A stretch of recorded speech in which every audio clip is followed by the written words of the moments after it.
So as a member of the Golden State Warriors, the defending champions, you know, talk about how they've embraced you throughout this journey in the beginning of the season. Oh man, that's a great group of guys, and it's obvious what they've done in the past, and you know, for them guys to just welcome me with open arms on top of everything they've already done, and just let me come in and be myself. It's been incredible. So I'm very appreciative of those guys, and they made this process a lot easier for me. Boogie, I know it's a big night. Go be with your teammates. Congratulations. Welcome back to everything. Congrats on that big Puma life deal, too. You know what I mean? Be careful, boy. Yeah, be careful with all of it. Yes, sir. Also, be careful, boy. Be careful with the slugger. I don't want to be responsible for that. He got to get used to a lot of stuff. Being interviewed. Bull in a China shop right now. He was in Sacramento a couple of years ago. Cut him a break, man. I do like that he came back. His first points was a dunk, and I do like that he fouled out in about 15 minutes. Everything just happened the way it needed to happen, and it was good. And of course, Chauncey asked him about defense. Come on, man. Quit hacking. 6 fouls, 15 minutes. That's what you come up with. By the way, that's my guy. I have something for you when we come back, but right now we're going to take a quick break. Oh, boy. We'll come back to Staples Center. We'll talk more about this game. We'll make fun of Chauncey, and we still have wagers. Oh, it must be the microphone. It got to be the microphone. You called a great game, Mr. Big Shot. It got to be the microphone. Oh, Stan. Welcome back to After the Buzzer here at Staples Center. And you've talked so much during the game that you were calling about Boogie Cousins, everything he brings to the table, passing, size, all of that. And the three, as if there's not enough this there. This guy's 6'11", 270-plus pounds, and talk about somebody that can diversify their portfolio, Mr. Big Shot and Paul Pierce. This guy can knock down the three. Look, he's a part of the scissor action and won't hesitate to pull up for three. Like, this guy has been out for a season. He opened it with a dunk, and then all of a sudden he knocks down the three, and before you know it, you now see Draymond Green in this same situation. A guy that's been struggling from three. He was open for a reason.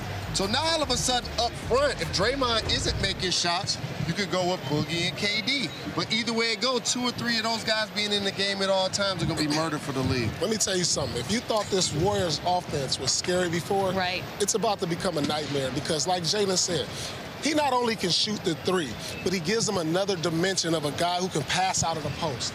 A guy from the center spot, something that they didn't have. A guy who you could literally go to in the post during mismatches. Tonight, he looked fantastic. He ran the court. He got up and down. He got an ISO. He shot threes. Watch out. The league better watch out. That's all I know. I agree. I mean, the thing that I want to see most that we will see is you can always go on runs against the Warriors because they turn the basketball over. He's a run stopper because now you can throw the ball on the block and he can just operate. He can either get fouled or he can make a basket. They've never had a guy like that before, so it's just going to be tough. I also think it's fun because tonight there was a real sense of welcoming him back on an away team. This arena platform, he got a standing ovation. It's a Western Conference foe. I think after tonight, the realization for the Western Conference teams will be like, oh, this is going to be a lot tougher. Steph Curry, by the way, continues to do things that no mere mortal should be able to do. Pre-game for Steph Curry is just a must-see event. I don't get this. No. No. It's like he's a warlock. No. What is that? This is just crazy, man. How many times do you think he tried this? Once. That was it. That was the first time. Yeah, I never get sick of watching those. We do have a couple moments of the night. First up, oh, Chauncey, you can see the dunk of the night. No, I'm going to make fun of you. Man. What is wrong with y'all? No, we're not going to get to you first. First up, we got Donovan Mitchell. And also probably some class of 81. How does Boogie not get dunk of the night? Well, I'm not on the committee for this. His first play of the game. His dunk wasn't that sweet, Paul. You're part of the this show. What's the difference? Yeah. What was the difference? 6'3". Thank you. Boogie's return. 6'11". Well, then why did Boogie's return off Achilles. One person cocked it behind their head. I love Boogie. I love Boogie. How is that not a dunk of the night? This right here is a little different than Boogie's dunk. Can I give you the pass of the night, or do you want that to be Boogie also? No. Can we give it to Kyrie? Boogie had a backdoor. He had a backdoor cut to somebody or a layup tonight. Did y'all not see that? Bounce pass to Steph. He gave a bounce pass to somebody backdoor. It should have been Boogie nights. Paul, I didn't expect all of this from you. It's going to be a long second half of the season, apparently. Chauncey Billups, I know you big on leadership. That's how Kyrie has to lead that basketball team. Pick and choose his moments to have his 20-point quarters, but drop dimes and make those guys better. But he can do both. You know what, Paul Pierce? This is dunk of the night. There you go. Come on now. This is dunk of the night. Hey, Paul. Come on now. That's fresh off Achilles. That's fresh off a year off. I'm happy for Boogie. I just don't like that you got your way. I'm happy for Boogie. It's like I the really world am. revolves around you. Chauncey, But rumor is you told Doc you have 5 good minutes in you still? We got to talk about that when we come back. I don't know if that's true. I can still shoot it. You can't touch nobody. I can give you a good 6 minutes. Time to check out tonight's Golden Moment, brought to you by McDonald's. Under 30 seconds left in the fourth, tied at 113 apiece, and D'Angelo Russell for the win. Oh. I mean, how many times we going to... This dude is clutch. No, but the Nets were losing these close games earlier in the year. They were down double digits, and here we are again. They were losing these close games early in the year. How about the young depth that the Nets have built out? You have him, Dinwiddie. You lost Karis LeVert. Yeah, and I think a lot of people thought, well, Allen down low blocking shots. And look, celebrations everywhere. A free agent destination. This could be one. Oh, okay, here we go. Look at this. Okay, Stan. 0-2, 0-3. She went 3-0 today. Okay, Jay. Oh, I am in last place now. Chauncey and Paul with offers. I am in last place.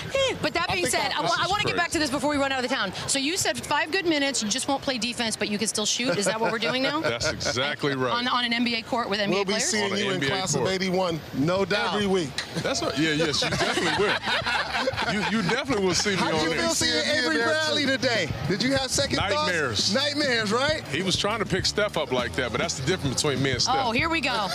That's going to do it for us. Thank you for joining us. We'll send it over to Stan and Neil. This operation was a success, but the patient. Time All-Star center Demarcus Cousins makes his Warriors debut as he returns to the court almost exactly a year after rupturing his Achilles tendon. He should be an improvement at the center position for Golden State because this season, their starting centers are averaging the second fewest points and rebounds, and we know Boogie can produce. Last season, he became the 3rd player over the last 50 years to average 25 points, 12 boards, and 5 assists in a season. But he's got to have the ball in order to be effective, which could be tough in this Warriors offense. Last season, he averaged nearly 90 touches per game, 3rd in the league. Nobody on the Warriors averages more than 80 touches per game. But the potential concern could be around Cousins' involvement on defense. The Warriors enjoy switching, doing so on 40% of pick plays this season. That's the 2nd highest percentage in the NBA. But Cousins only switched 3% of the time last year. So a lot of questions about him. What are the expectations? Let's start with Boogie himself. Outside of winning the basketball game, that's probably my only goal tonight. Go in, play hard, get my feet underneath me, and I just really realized this is the last step of the process. You feel like the coaches will let you have free reign, let you do everything that you should do immediately, that they'll be able to fit that in? I don't know about all of that. We can't overstate what this guy's coming back from, and I know there's going to be instant judgment, analysis, criticism. We're either going to be, at the end of the night, unbeatable or in big trouble. That means now the Warriors will trot out a starting lineup tonight that includes 5 All-Stars from last season, the usual suspects there, plus, you see on the right, Boogie Cousins. And that will make Golden State the first team to play 5 All-Stars since the Celtics in their title-clinching win in Game 6 of the 1976 NBA Finals. Look at that lineup. Remember this? John Havlicek, of course, Hall of Fame, Dave Cowens, Paul Silas, JoJo White, and Charlie Scott. Our NBA Hall of Famer Brian Windhorst joins us now. And Brian, the good thing is that there really isn't a ton of pressure on Boogie Cousins, especially tonight and the first probably couple of months. But how about long-term? What do the Warriors need to see from him come playoff time?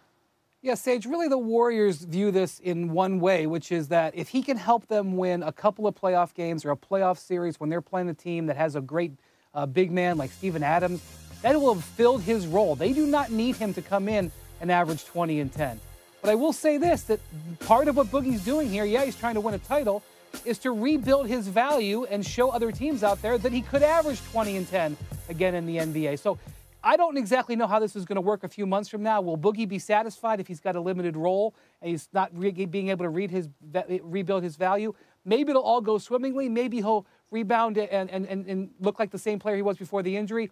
But while tonight is a celebration of his recovery, what we're really going to find out whether this works or not is in the months ahead when we see how they settle in. So now they've won 6 straight games now. And just like that, this team they're back at the top of the Western Conference standings. It seems like just the other day they had all the drama, and even Steph Curry admitting they kind of lost their edge. Brian, what changed with this team? Well, don't forget the last time they were here in L.A. to play the Clippers, they had their big blow-up between Draymond Green and Kevin Durant in the locker room and led to a suspension of Draymond Green. You know, Boogie has already helped them, Sage, in a strange way.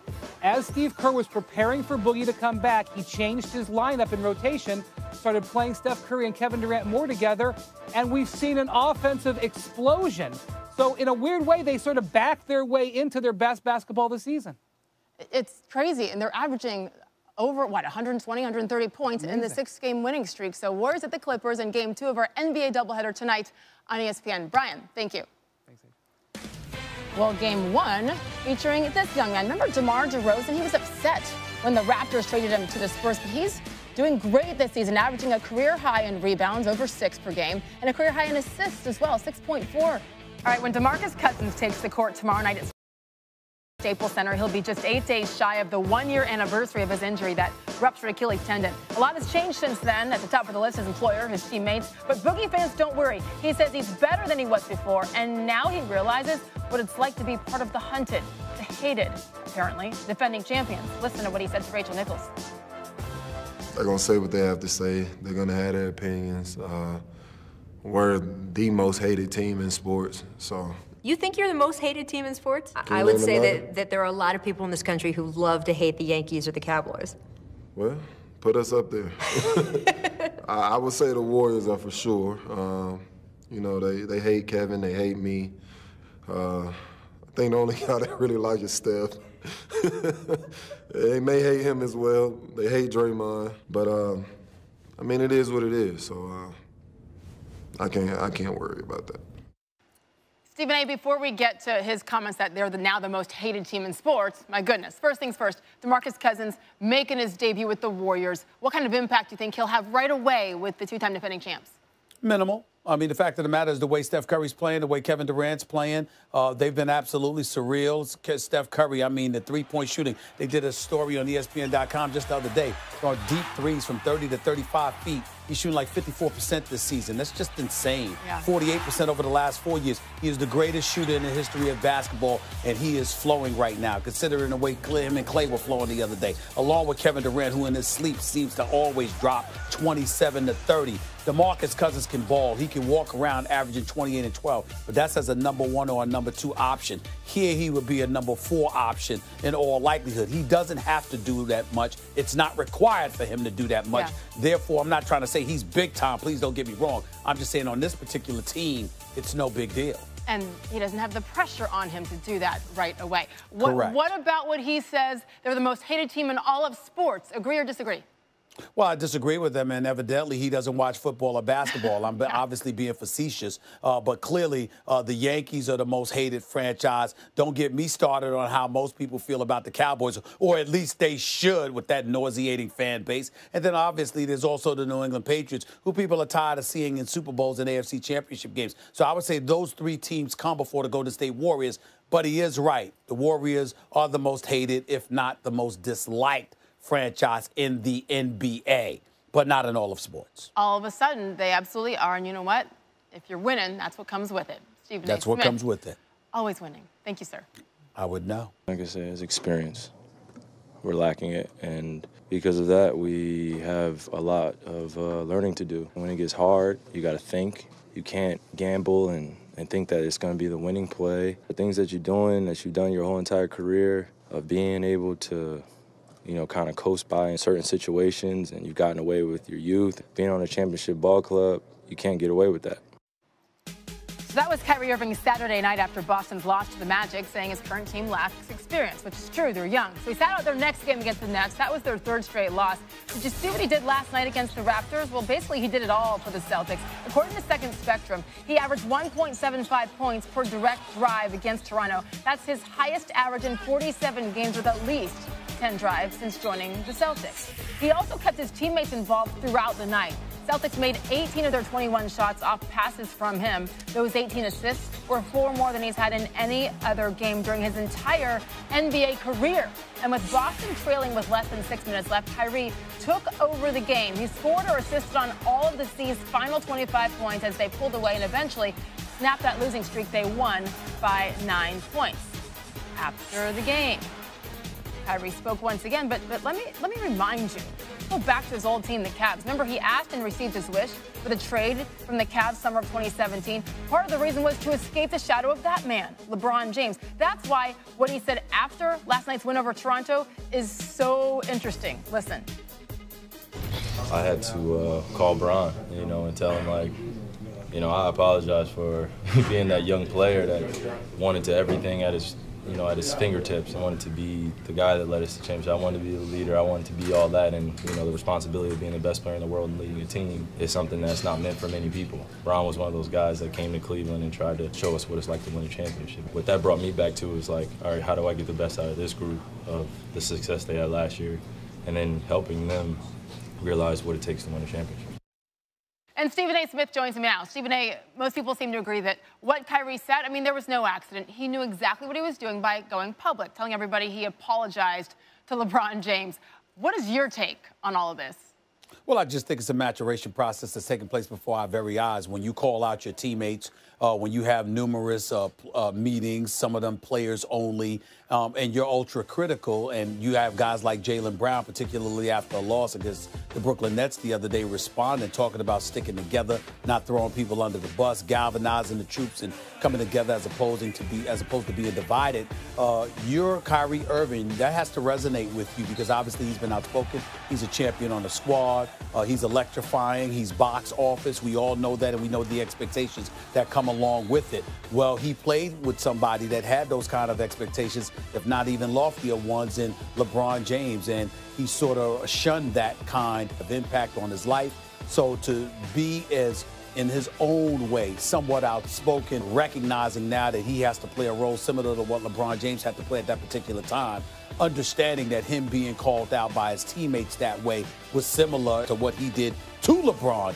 He has to own that, and it says a lot about him that he was willing to recognize that he needed to own that, and I'm proud of him for doing so. Yeah, it's fascinating that he acknowledges that publicly a year and a half after he left, considering the way that the whole thing ended. So, hey, maybe it is a maturation process, but like you said, it was in his own way, for sure. One other thing I was told last night, somebody texted me, they said, hey, Stephen A., it's kind of easier for him to end up in L.A. now, isn't it? Oh, here we go. See, now you want me to end the segment on that? The chances that that happens are what, then? Well, I'm just saying. The point is that he's going to be a free agent. You might not get Kawhi. You might not get Kevin Durant. And in the same breath, Anthony Davis has to be traded by the Pelicans, and they might not want to do business with the Los Angeles Lakers. So if you're going to strike out on all of those individuals, and the consolation prize to some degree can end up being a star like Kyrie, who already helped LeBron win a championship, that's not something to poo-poo. True. If I had to guess today, though, I'd say never happened. But what do I know? Stephen A. Smith, back in a little bit to talk about Boogie Cousins' return to the court. Thank you. Been almost a calendar year since Demarcus Cousins suffered a torn left Achilles tendon, essentially ending his time with the Pelicans. This offseason, he signed with the Warriors and left many to think about the possibilities of Boogie and the death lineup. Days before his Warriors debut, Rachel Nichols sat down with Boogie to talk about his comeback. And Demarcus Cousins can't go. Oh, he's holding that left lower leg area and not putting any weight on that left leg. It is happening. You are finally going to walk out onto the court and be an NBA player again. What do you think that's going to feel like? I'm kind of nervous about it, actually. At the end of this month, it'll basically be a calendar year. It's been a long time coming, to say the least. It's almost like a punishment, when you were a kid and you get your favorite toy taken away for a certain amount of time. And, once you finally get it back, you feel like you love it even more. So it's kind of one of those feelings, and once it's in my hands, I'll take care of it. They signed Boogie Cousins. Is it over right now? Did the Warriors win the title on July 2nd? They were already favored, and they just got Boogie Cousins. How do you think you're going to come back a different player than you were when we last saw you?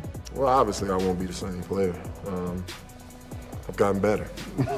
So, you know, a lot of things have changed in my game. You start to tune up other areas of your game, jump shooting, skill work. I think everything has just increased and gotten better. You've talked to other guys who've had this injury before, Dominique Wilkins, Kobe Bryant. Some guys have this kind of injury, they are never a good enough player again. They can never really continue. Some guys are able to move forward and build a whole second stage of their career. What did those two guys tell you about how to do it? Well, with Dominique, that's who I've probably spoken to the most, and he just basically tells me to attack it. Once you realize you are healed, like, don't think about it, just go forward. The guys who weren't able to move forward past this injury, do you let that get into your thought at all? Not at all. Not at all. One thing that Dominique also spoke on is, you know, they don't know your heart. They don't know your drive. You know, people that do know me, they know I'm very stubborn. I don't like to be proved wrong. How have those parts of your personality really come forward in this last few months? They've gotten worse. A lot worse. You're coming back more stubborn than you left us? Absolutely. Absolutely. Should the officials be concerned? Nah, they're on my good side right now. All right. Demarcus Cousins got into a heated argument with Scott Foster after the timeout was called. Not an aberration for Cousins, always eccentric, enigmatic. You did get a technical this season. Right. On the bench in street clothes, which is very impressive, by the way. Right. But in general, the fiery side of your personality seems to fit in well with this team. You've got Draymond Green, who's gotten a few technicals, KD, who's got a little more feisty these past couple seasons. I actually prefer teammates that have emotions. It means you care, compared to a guy that's kind of just nonchalant and goes about it like it doesn't matter. So I want guys that care. I want guys that show they care. And you know, that's something that the team does. You should not be getting blown out. That's the bottom line. We could be watching the last run for these Golden State Warriors. There was a feeling at the start of the season that the Warriors were going to be a title favorite regardless, that you needed them more than they needed you. But then the season has gone along, and do you think it's shifted a little and they might need you a little more now, too? I don't really pay attention to storylines. I mean, they're going to say what they have to say. They're going to have their opinions. We're the most hated team in sports, so. You think you're the most hated team in sports? I would say that there are a lot of people in this country who love to hate the Yankees or the Cowboys. Well, put us up there. I would say the Warriors are for sure. You know, they hate Kevin, they hate me. I think the only guy they really like is Steph. They may hate him as well. They hate Draymond, but I mean, it is what it is. So I can't worry about that. The bottom line is getting you back on the basketball court. When people hear Boogie's back, what should they know? I'm back, and I'm not looking back. I'm moving forward. I'm leaving it on the floor every night, and I plan on coming back for that top spot. He's saying all the right things. Paul Pierce, NBA Countdown Zone, joining us now live from LA. And Paul, I know you're going to be watching Boogie closely tonight. Steve Kerr just said there's no minutes restriction on him. So what's the biggest thing you're going to be looking for when you watch him? Well, I don't expect him to come back and be the same Boogie Cousins that he was a year ago before the injury. I'm really just looking to see how he really fits in with the starting lineup, how he's moving, getting up and down the court, how his elevation is, how he's playing in pick and roll, and how they use him pretty much. You know, I wonder if they're going to take advantage of the switches that teams normally do in the pick and roll. And, you know, the Warriors never had that post-up threat when they went into the pick and rolls. He's going to be a guy that's going to get switched on, and I want to see how they take advantage of it. But then again, you know, it's his first game coming off a terrible injury. So I just want to see how he fits in and how he moves, basically. I like that you said that you didn't expect him to come back like the old player he was, because tonight's the first of 37 regular season games left for Golden State. Yes. So he has time to get those legs back under him. Paul Pierce, enjoy the festivities tonight. Yes, NBA definitely. Countdown, 7 Eastern here on ESPN. Thanks, Paul.